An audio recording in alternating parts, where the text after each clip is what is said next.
Why some kitchens are never replaced. They close, and something strange happens. Nothing ever quite fits in their place again. This story matters now because replacement has become automatic. Concept cycle. Spaces refresh. What fails is rebuilt quickly and forgotten just as fast.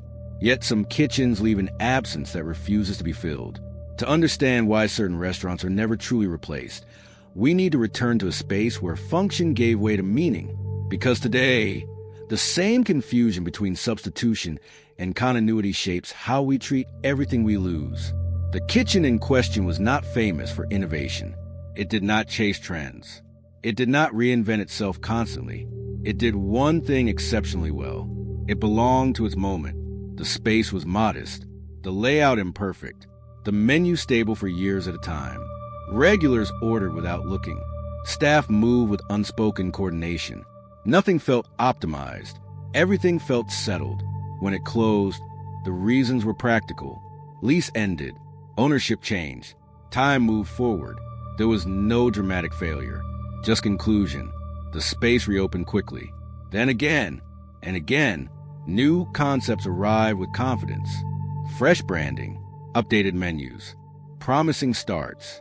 None lasted. Locals noticed the pattern before critics did. They compared everything to what had been there before. Not the food exactly. The feeling, the rhythm, the ease. Each replacement tried harder. Louder concepts, sharper angles, more ambition. But effort only highlighted the absence further. The truth was uncomfortable. The original kitchen had not succeeded because of strategy.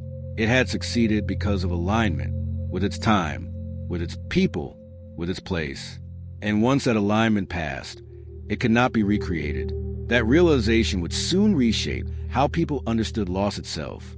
As years passed, the absence became more defined. People stopped naming the restaurant directly. They referred to it indirectly. Back when this was here, before everything changed, the replacement struggled for reasons no one could quite articulate. Food was good, service competent, concepts reasonable, yet something felt off. The room resisted settling. Former regulars visited new openings once, maybe twice. They wanted to believe, but comparisons crept in unconsciously, not about dishes, but about how they felt sitting there. The original kitchen had shaped habits. When to arrive, how long to stay, where conversations slowed. Those patterns did not transfer. New concepts imposed rhythms instead of discovering them. Owners grew frustrated. Consultants were hired. Menus adjusted. Interiors redesigned. Each change treated the space as problem, not memory. Nothing addressed what had actually been lost. Behind the scenes, staff turnover remained high. New teams never quite gelled. The room demanded something it no longer knew how to give. The absence exerted pressure without instruction. Eventually, people stopped expecting replacement. The space became a cautionary reference. Proof that some successes are not renewable resources. They emerge from a specific convergence of people, time, and intention. This realization unsettled the industry. It challenged the belief that good concepts can always be rebuilt with enough money and planning, because what was missing was not technique. It was trust accumulated over years. And trust does not transfer with a lease. The story now moved toward its final understanding. The understanding deepened as the city changed around the space.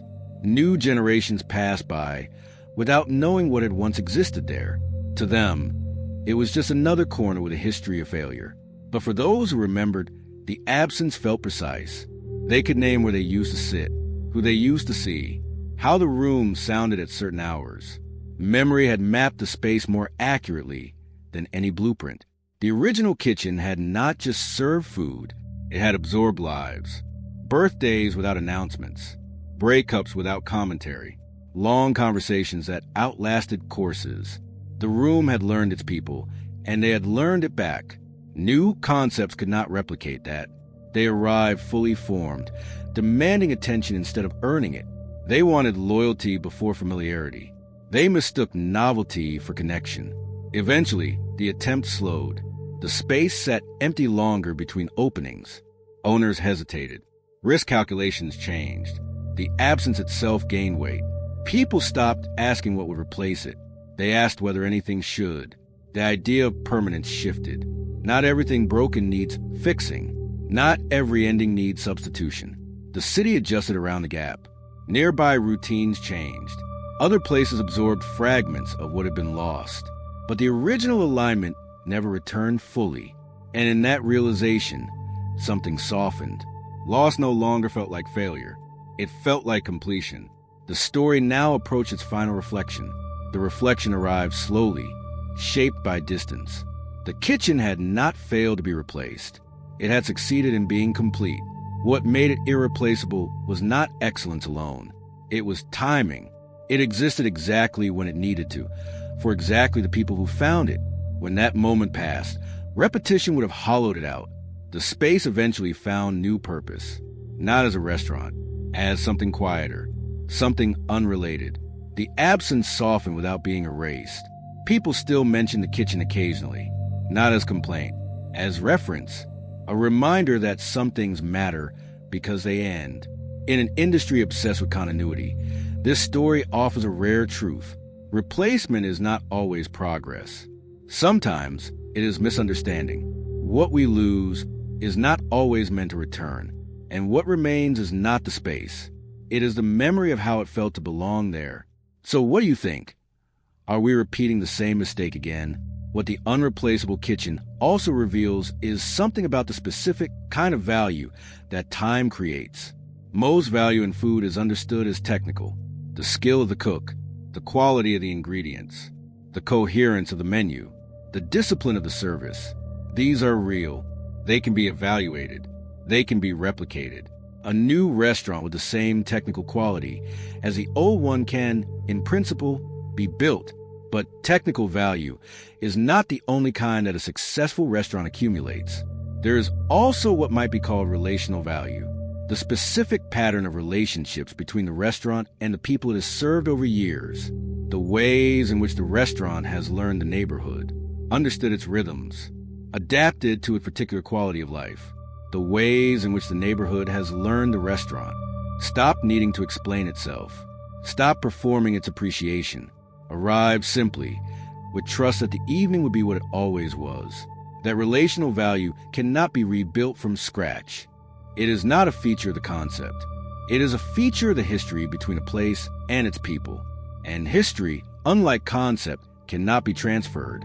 When the original kitchen closed, the physical space remained, but the history left with the people who had made it, the cooks who knew which regulars preferred what, the servers who remembered which table hosted a proposal and which hosted a difficult conversation, the owners who had adjusted the room for a birthday without being asked, had held a table for a regular running late, had quietly absorbed a difficult night so the neighborhood would not have to.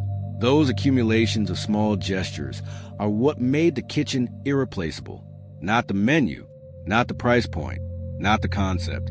The specific quality of attention that the kitchen had learned to give to that particular group of people, in that particular neighborhood, over that particular stretch of years.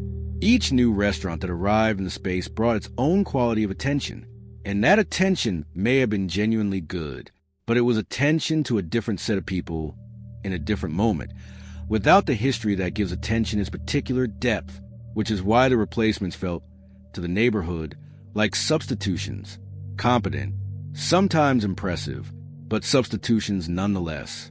The lesson is not that places should never close. They should when their moment passes. And the lesson is not that what they leave behind is more important than what takes their place. Often it is not.